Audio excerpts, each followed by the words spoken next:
Hello guys, engineering mathematics के इस vector calculus part 4 में आज हम देखेंगे वेक्टर इंटीग्रेशन के बारे में। ये गाइस, अगर आपने पार्ट 1 से पार्ट 3 नहीं देखा है तो मैं आपको रिकमेंड करूँगा कि आप पार्ट 1 से पार्ट 3 भी देख लें। चलिए सबसे पहले देखते हैं कि इस टॉपिक में, इस लेक्चर में हम कौन कौन से टॉपिक्स कवर करने वाले हैं।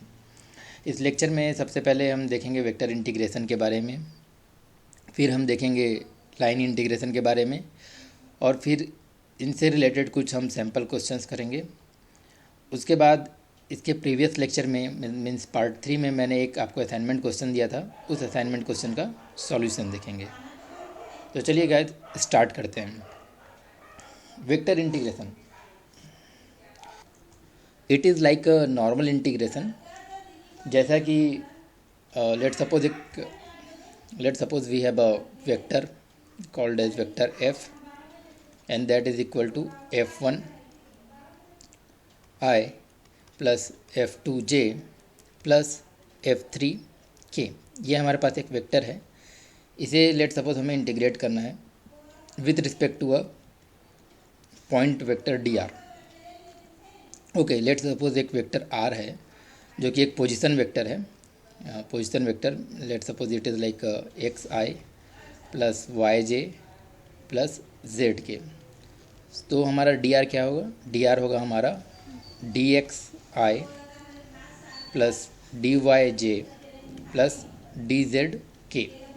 ओके, तो हम इस इंटीग्रेशन को लिख सकते हैं integration of F D R. इसे हम लोग क्या लिख सकते हैं?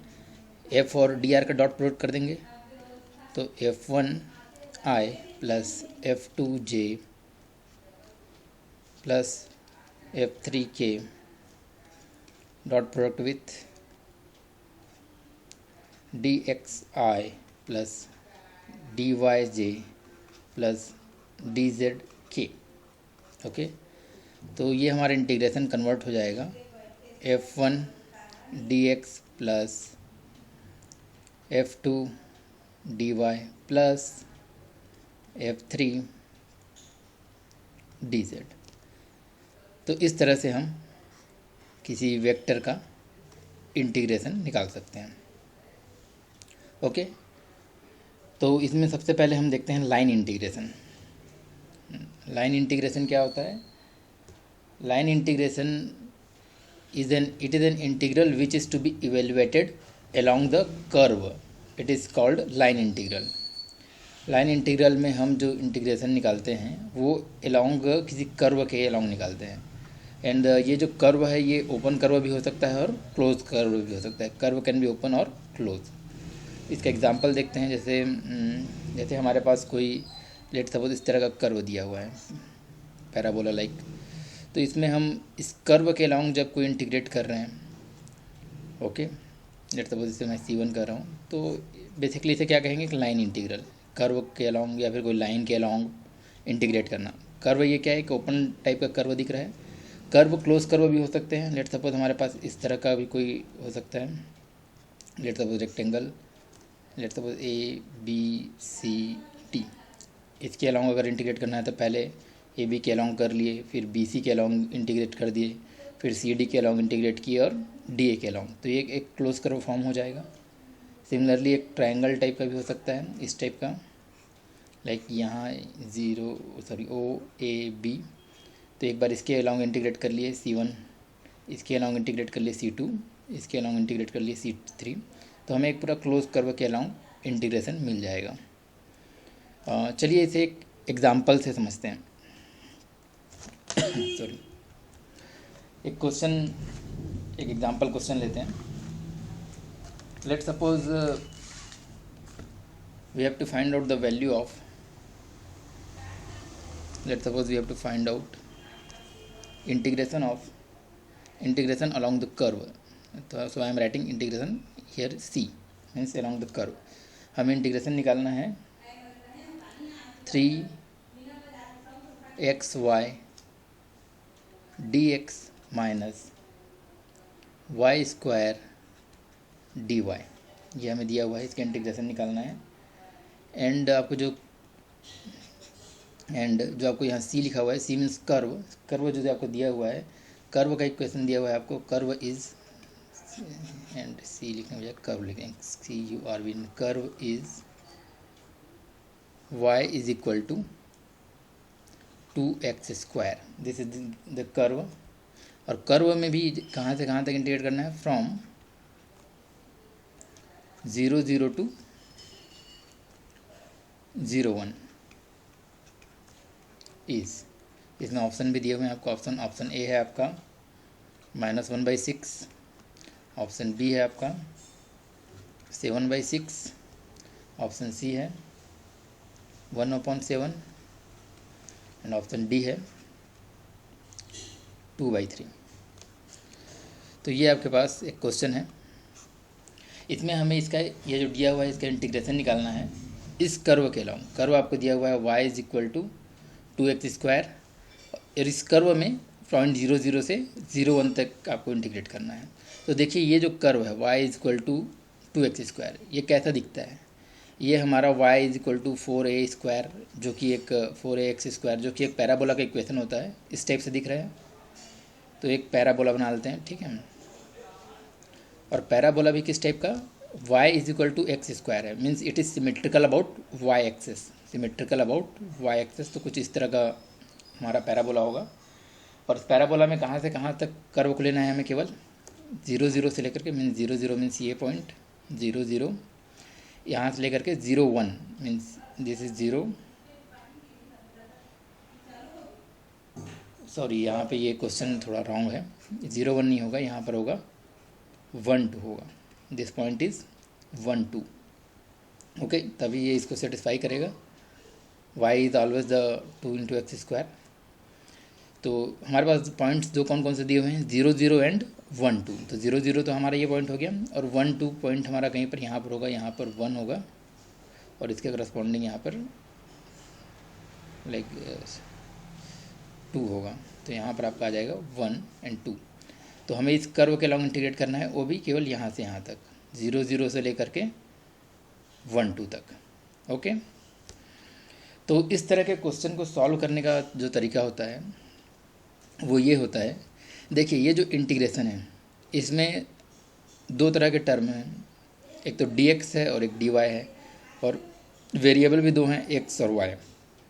तो हम इसे इंटीग्रेट करने के लिए क्या करेंगे, हम इसे एक वेरिएबल में कन्वर्ट कर लेंगे, मीन्स इसमें x और y दोनों हैं, तो हम इसको केवल x के फॉर्म में कन्वर्ट कर लेंगे या फिर केवल y के फॉर्म में कन्वर्ट कर लेंगे। हम इसे केवल x या केवल y के फॉर्म में कैसे कन्वर्ट कर सकते हैं, हम इसे कन्वर्ट कर सकते हैं क्योंकि हमें x और y में रिलेशनशिप पता है। क्या रिलेशनशिप पता है, बाय यूजिंग दिस कर्व। इस कर्व में का वैल्यू कितना है, कर्व का वैल्यू है आपको y is equal to 2x²। तो इस तरह से हमें x और y में एक रिलेशनशिप पता है। क्या रिलेशनशिप पता है, y is equal to 2x²। तो x और y में हमें रिलेशनशिप पता है, तो हम dx और dy में भी रिलेशनशिप फाइंड आउट कर सकते हैं। If y is equal to 2x², then dy is equal to 4x dx, okay.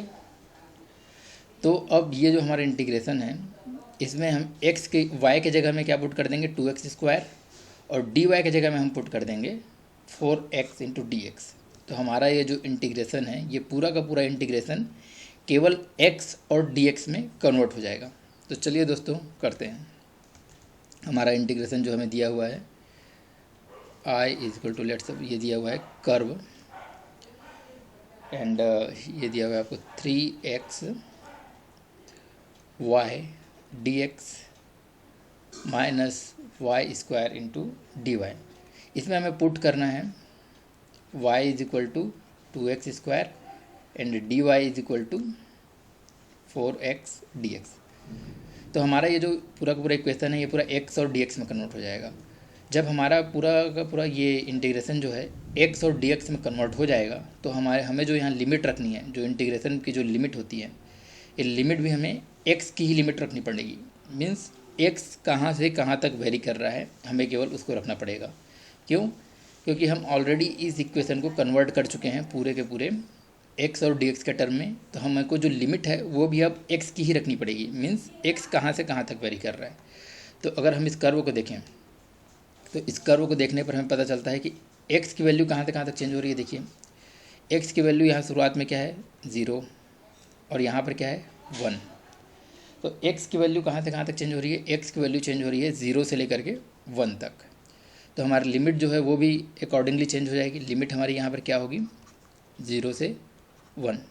हमने लिमिट 0 से 1 क्यों रखा, क्योंकि हम टोटल इक्वेशन को कन्वर्ट करना चाह रहे हैं केवल और केवल एक्स और डी एक्स के टर्म में। तो हमें लिमिट भी एक्स की ही रखनी पड़ेगी और एक्स चेंज हो रहा है 0 से लेकर के 1 तक। तो चलिए पुट करते हैं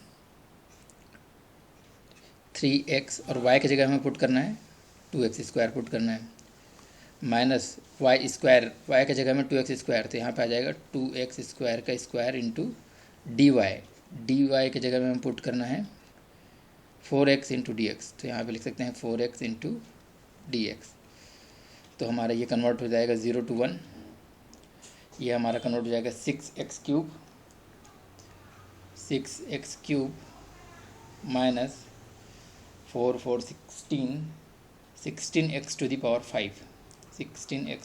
5 इंटू dx।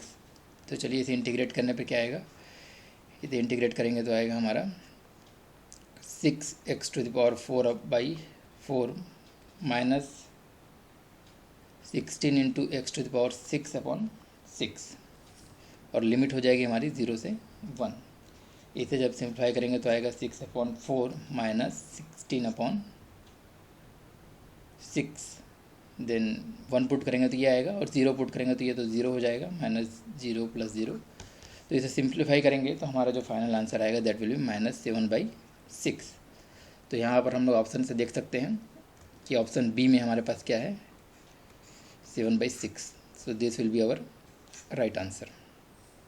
ओके, तो इस तरह से हम क्या करेंगे, इस कर्व के अलॉन्ग हम इस इंटीग्रल को इंटीग्रेट कर लेंगे। चलिए इसी टाइप का एक और क्वेश्चन देखते हैं।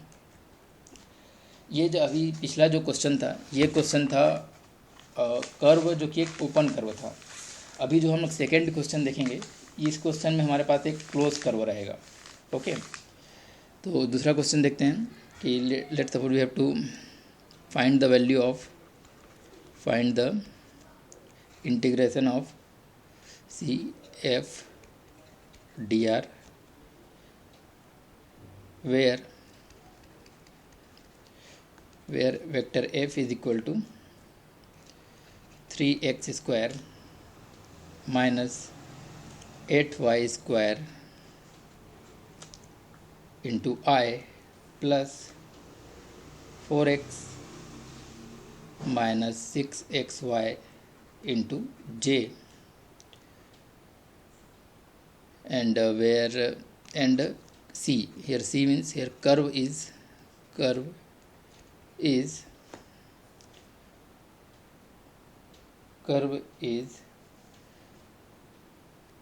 x equal to 0, y is equal to 0 and x plus y is equal to 1। जो आपको कर्व दिया हुआ है वो एक सिंगल कर्व नहीं दिया हुआ है, ये तीन जो आपको चीज़ें दी हुई है इससे मिलकर कर्व बना है।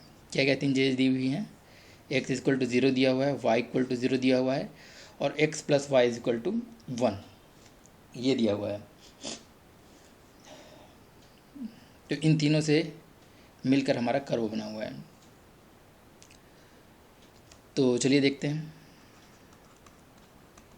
देखिए यहाँ पर हमारा जो वेक्टर f दिया हुआ है ये i और j के फॉर्म में दिया हुआ है, ठीक है, और यहाँ पे डॉट dr है। तो हम इसे ऐसा लिख सकते हैं f dot dr is equal to like, जैसा कि हम जानते हैं यहाँ पर हम देख चुके हैं वेक्टर इंटीग्रेशन में क्या करना है कि जो f1 f2 और f3 हैं वो मल्टीप्लाई हो जाते हैं dx के साथ, f2 मल्टीप्लाई होता है dy के साथ, f3 मल्टीप्लाई होता है dz के साथ। तो जो हमारा integration of f into dr होता है वो basically f1 into dx plus f2 into dy plus f3 into dz। तो इसी तरह से हम इसको डायरेक्टली लिख सकते हैं। यहाँ पे जो f1 है मीन्स जो i का कोफिशिएंट है वो है हमारा 3x² माइनस 8y² ये इंटीग्रेट होगा with respect to D X, plus जो जे का कोफिशिएंट है वो है हमारा 4x माइनस 6xy, ये इंटीग्रेट होगा with respect to D Y. और चूंकि k का कोफिशिएंट नहीं है तो वो जीरो है, तो वो होगा डी जेड के साथ, तो वो ज़ीरो ही होगा, तो उसे लिखने की ज़रूरत नहीं है। तो ये इसे हम इस तरह से लिख सकते हैं, मीन जो i वाला कोफिशिएंट है उसको हम लोग dx के रिस्पेक्ट में इंटीग्रेट करेंगे, j वाले को dy के रिस्पेक्ट में, और चूंकि k वाला नहीं है तो dz के रिस्पेक्ट में करने की ज़रूरत नहीं है। ओके, चलिए अब इस कर्व को देखते हैं, ये कर्व कैसा दिखेगा। लेट सपोज हमारे पास ये क्या है, ये x एक्सेस है, ये हमारा y एक्सेस है। तो इसमें सबसे पहला दिया हुआ है x equal to zero. x equal to zero means x equal to zero shows the y axis, means अगर मैं कहूँ x इक्वल टू ज़ीरो तो ये हमारा इंडिकेट करेगा y एक्सेस को। ओके, y एक्सेस वाली लाइन को। दूसरा है y equal to zero, y equal to zero indicate करेगा x एक्सेस वाली लाइन को। ओके, और ये जो तीसरा टर्म है x plus Y is equal to one, X plus Y is equal to one, ये एक तरह से हमारा शो करेगा एक स्ट्रेट लाइन को। y equal to M X plus C, हम लोग एक लाइन के इक्वेशन पढ़ते हैं हम लोग, y is equal to M X plus C, where m is the slope and c is the intersection. तो m यहाँ पे क्या है, यहाँ पे -1 है, -1 स्लोप पे एक लाइन होगा, ठीक है। और ये स्ट्रेट नहीं बना है बट ये एक स्ट्रेट लाइन होगा। Okay, it is not like this, it's straight, totally straight line. तो इसका -1 और ये कटिंग करेगा 1 पर, या फिर इसे इस तरह देख सकते हैं, when x equal to zero then y is equal to 1 and when y is equal to zero then x equal to 1। तो ये इस तरह से हो जाएगा, एक इस तरह से हमें मिल जाएगा। इसको यहाँ पर ये पॉइंट कहलाएगा आपको 1 0, ये पॉइंट कहलाएगा 0 1 0 1। ओके, तो ये हमें एक इस तरह से ट्रायंगुलर मिल जाएगा। तो इस कर्व के अलॉन्ग अगर हमें इंटीग्रेट करना है तो हमें इस तीनों लाइंस को अलग अलग लेना पड़ेगा और तीनों इंटीग्रेशन को आपस में लेके ऐड कर देंगे। लाइक मैं इसे नाम दे दूँ O, A और B। तो पहले मैं इसे इंटीग्रेट करूँगा OA के अलॉन्ग, इसे मैं कहूँगा कर्व C1 के अलॉन्ग। दूसरा इसे इंटीग्रेट करूँगा मैं C2 कर्व कहूँ या फिर लाइन AB के अलॉन्ग। तीसरा कर्व मैं कहूँ C3 के अलॉन्ग इंटीग्रेट करूँगा या फिर मैं कहूँ इस लाइन BO के अलॉन्ग। तो मैं इसे ऐसा लिख सकता हूँ, integration of vector F dr, इसे हम 3 पार्ट में इंटीग्रेट कर सकते हैं। पहला पार्ट होगा along the curve OA, okay, F into D R. दूसरा मैं कह सकता हूँ along the curve AB, F into D R. तीसरा मैं कह सकता हूँ plus along the curve BO, F into D R. Okay, तो इन तीनों को हम अलग अलग निकालेंगे और लास्ट में तीनों को ऐड कर देंगे तो हमारा फाइनल इंटीग्रेशन हमें मिल जाएगा। सॉरी, देखिए अब इसमें किसी एक पार्ट को निकालने का भी हमारा प्रोसीजर वही होगा जो हम लोगों ने पिछले क्वेश्चन में अप्लाई किया था। पिछले क्वेश्चन में हम लोगों ने क्या किया था कि इसमें x और y के टर्म्स थे, तो हम उसे पूरा का पूरा कन्वर्ट कर ले रहे थे किसी एक टर्म में, मतलब पूरा का पूरा हम इसे कन्वर्ट कर ले रहे थे x के फॉर्म में, और उसमें जो लिमिट थी, लिमिट को भी हम किसकी रख रहे थे, x की ही लिमिट रख रहे थे। सेम यहाँ पर भी करना है। तो सबसे पहले चलिए देखते हैं along the OA curve, along OA। along OA means जब मैं OA की बात कर रहा हूँ तो ये क्या है, ये हमारा है when y is equal to zero. यहाँ पर हमारे पास क्या है, यहाँ पर हमारे पास है y is equal to zero. जब y is equal to zero होगा तब हमारा क्या होगा, dy इज इक्वल टू भी क्या होगा, ज़ीरो होगा। ओके, तो हमारा जो इंटीग्रेशन होगा f into D R along the OA, ये होगा हमारा इंटीग्रेशन ऑफ,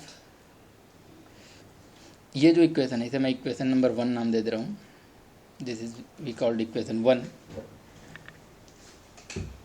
तो इक्वेशन 1 में हम पुट करेंगे y is equal to zero and dy is equal to zero.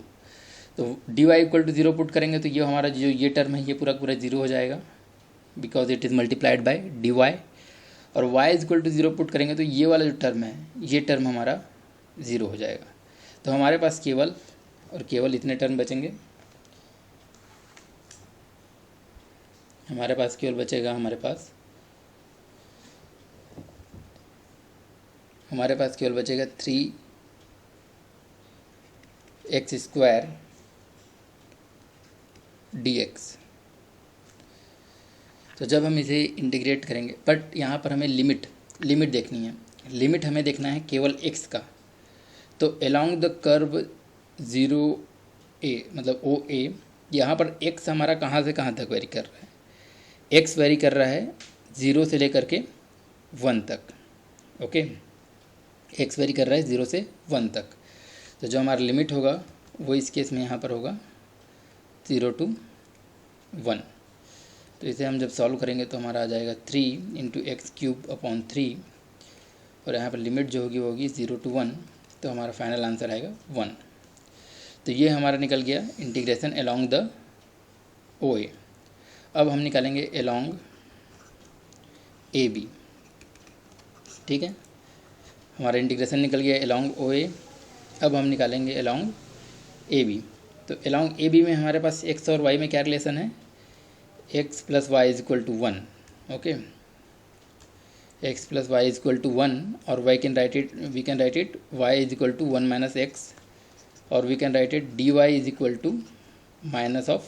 dx।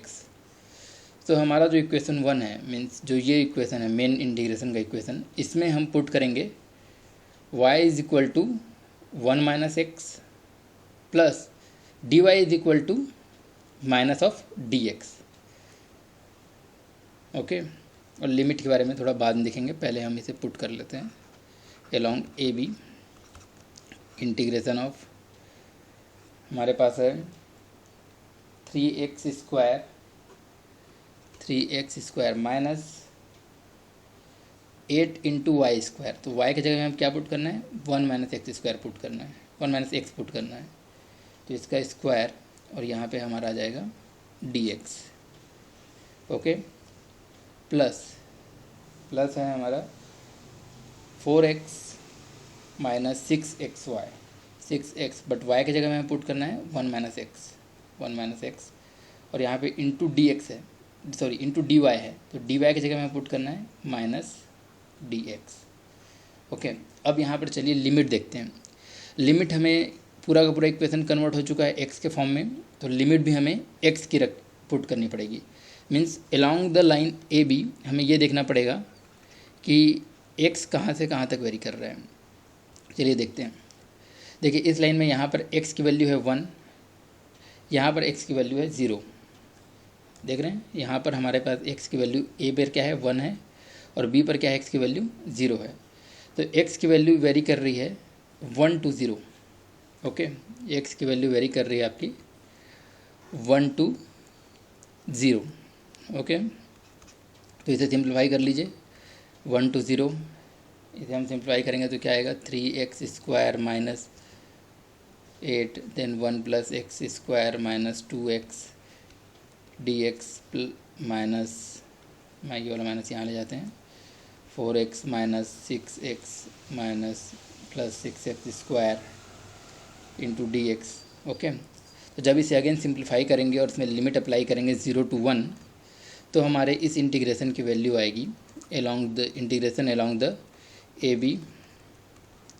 इसकी वैल्यू आपकी आ जाएगी 8/3। ओके, तो अब हम लोगों ने 2 कर्व के अलोंग निकाल चुका है इंटीग्रेशन, हमने निकाल चुका है अलोंग OA और अलोंग AB। अब हमें केवल एक कर्व बच गया हमारा, जिसे हम लोग कहेंगे C3, means along the BO। तो देखिए अलोंग द BO ये वाली लाइन हमारी क्या है? ये x = 0 वाली लाइन है। ठीक है, तो यहाँ पर हम लोग लिख लेते हैं अलोंग BO। इस लाइन पर क्या है हमारा? x = 0 है, तो हमारा dx = भी क्या हो जाएगा? 0 हो जाएगा। तो हमारा जो इक्वेशन 1 है उसमें हम सब जगह क्या पुट कर देंगे? x = 0 पुट कर देंगे और dx = 0 पुट कर देंगे। जो हमारा रिमेनिंग इक्वेशन होगा, जो y और dy का इक्वेशन होगा, उसको लिखेंगे और y की लिमिट पुट करेंगे। ओके, तो चलिए लिख लेते हैं BOF dr। देखिए हमें क्या करना है, x इक्वल टू 0 पुट करना है और dx इक्वल टू 0 पुट करना है इक्वेशन 1 में। तो यहाँ पर हम जब देख रहे हैं dx इक्वल टू 0 पुट करेंगे तो हमारा ये जो पूरा टर्म है ये क्या हो जाएगा, 0 हो जाएगा। Plus x equal to 0 put करेंगे तो ये वाला टर्म 0 हो जाएगा, और x इक्वल टू 0 पुट करेंगे तो ये वाला टर्म 0 हो जाएगा। मीन्स टोटल ये जो पूरा का पूरा टर्म है ये क्या होगा, 0 हो जाएगा। dx को 0 पुट करने से पूरा का पूरा ये टर्म 0, x को 0 पुट करने से ये 0 और ये 0, तो टोटल ये जो हमारा इंटीग्रेशन है वो क्या हो जाएगा, 0 हो जाएगा। तो हमारा जो इस इंटीग्रेशन की वैल्यू आएगी वो 0 आएगी।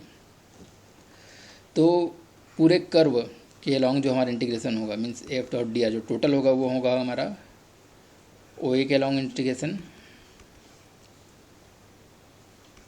प्लस ए बी के अलॉन्ग इंटीग्रेशन प्लस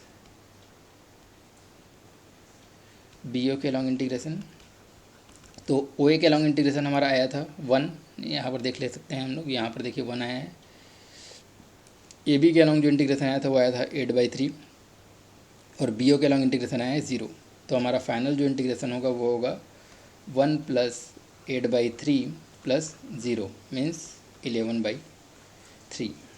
तो ये होगा हमारा फाइनल आंसर 11/3। ओके, चलिए दोस्तों, अब लास्ट क्लास में मैंने एक असाइनमेंट क्वेश्चन दिया था, अगर वो आपसे बन गया है तो अच्छी बात है, नहीं बना है तो हम उसका सॉल्यूशन यहाँ बता दिए देते हैं। हमने एक वेक्टर दिया था, वेक्टर f = xi - yj, और हमें पता लगाना था ये डाइवर्जेंस फ्री है या फिर रोटेशनल है, क्या है। तो डाइवर्जेंस फ्री है या फिर डाइवर्जेंट है, इसके हम पता लगाने के लिए क्या करते हैं, इस वेक्टर का डाइवर्जेंस निकालते हैं। तो डाइवर्जेंस कैसे निकालते हैं, इसका हम डॉट प्रोडक्ट कर देते हैं डेल ऑपरेटर के साथ। डॉट प्रोडक्ट करने पर क्या होता है, जो इसका i वाला कोफिशिएंट है वो x के रिस्पेक्ट में इंटीग्रेट हो जाता है, प्लस जो इसका y वाला कोफिशिएंट है वो y के रिस्पेक्ट, जो j वाला कोफिशिएंट है वो y के रिस्पेक्ट में इंटीग्रेट हो जाता है, सॉरी डिफ्रेंशिएट हो जाता है। तो इसको x के रिस्पेक्ट में डिफ्रेंशिएट करेंगे तो आएगा 1, और माइनस y को y के रिस्पेक्ट में डिफ्रेंशिएट करेंगे तो -1, तो हमारा आ जाएगा 0। तो इसका डाइवर्जेंट हमारा क्या आ रहा है, 0 आ रहा है, means it is a divergent free, या फिर और इसे हम लोग क्या कहते हैं, सोलेनॉइडल। ठीक है, तो यहाँ से हम देख सकते हैं डाइवर्जेंट वाले ऑप्शन तो कट हो गए, या तो ऑप्शन ए होगा या तो ऑप्शन डी होगा। ठीक है, दूसरा हमें पता लगाना है कि ये रोटेशनल है या फिर इरोटेशनल है। तो रोटेशनल और इरोटेशनल का पता हम लोग निकाल सकते हैं कर्ल फाइंड आउट करके। कर्ल तो करता है रोटेशन को, तो चलिए इसका कर्ल फाइंड आउट कर लेते हैं। कर्ल फाइंड आउट करने के लिए क्या लिखते हैं, आई जे के del/del x del/del y और del/del z, और यहाँ पर i के कोफिशिएंट, j के कोफिशिएंट और k के कोफिशिएंट। तो i का कोफिशिएंट हमारा x, y, j का कोफिशिएंट है -y, और चूंकि यहाँ पर k वाला टर्म नहीं दिया हुआ है तो k के कोफिशिएंट को हम क्या मान सकते हैं, 0 मान सकते हैं, 0। ठीक है, तो इसे हम लोग जब फाइंड आउट करेंगे तो i × del/del y × 0 minus del/del z × -y minus j × 0 minus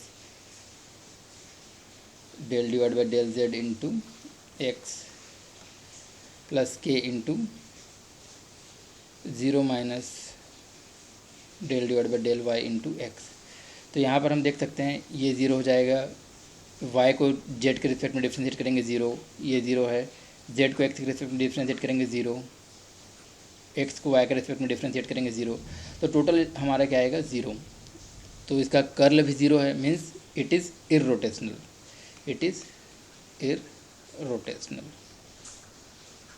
तो हमारा डाइवर्जेंट फ्री है और इरोटेशनल है। तो हम देखते हैं कि हमारा ऑप्शन जो डी है वो हमारा डाइवर्जेंट फ्री एंड इरोटेशनल, ये सही होगा। तो इस क्वेश्चन का आंसर होगा ऑप्शन डी।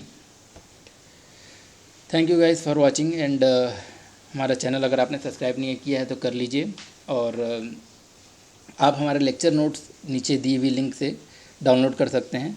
डिस्क्रिप्शन में लिंक दी हुई है, आप वहाँ जाकर मेरे नोट्स डाउनलोड कर लीजिए। Thank you so much.